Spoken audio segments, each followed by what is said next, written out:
একটা টুর্নামেন্ট নয়, এটা হবে ফুটবল ইতিহাসের সবচেয়ে বড় যুদ্ধ।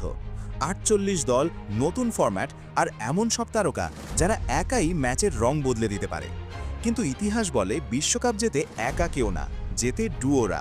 পেলে, Garrincha, Zidane, Henry, Xavi, Iniesta, এই সব জুটি বিশ্বকাপের গল্প লিখেছে। আজকের এই ভিডিওতে আমরা দেখব ২০২৬ বিশ্বকাপের সবচেয়ে ভয়ঙ্কর, সবচেয়ে আলোচিত এবং সবচেয়ে বিধ্বংসী 10টি ডুও, যারা একসাথে নামলে প্রতিপক্ষ শুধু হারবে না, ভেঙে পড়বে। চলুন শুরু করি কাউন্টডাউন। নাম্বার 10, হল্যান্ড এবং মার্টিন ওডেগার্ড। নরওয়ে নামটা শুনলেই আগে ভয় লাগতো না, কিন্তু এখন হাল্যান্ড আছে মানেই ভয়। হাল্যান্ড একজন খাঁটি গোল মেশিন, বক্সে একবার সুযোগ পেলেই শেষ।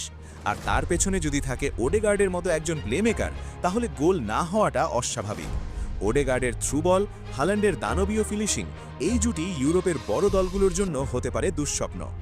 নাম্বার 9, কেভিন ডি ব্রুইনা এবং জেরেমি ডোকু। বেলজিয়াম হয়তো গোল্ডেন জেনারেশন হারিয়েছে, কিন্তু এখনও তাদের হাতে আছে এক সুপার কম্বিনেশন। ডি ব্রুইনা ফুটবলের সবচেয়ে বুদ্ধিমান মস্তিষ্কগুলোর একটি, একটা পাসেই ডিফেন্স শেষ। আর ডোকু স্পিড, ড্রিবল, এক বনাম এক, পুরো অস্ত্রাগার। ডি ব্রুইনা যখন জায়গা বানায়, ডোকু তখন আগুন লাগায়।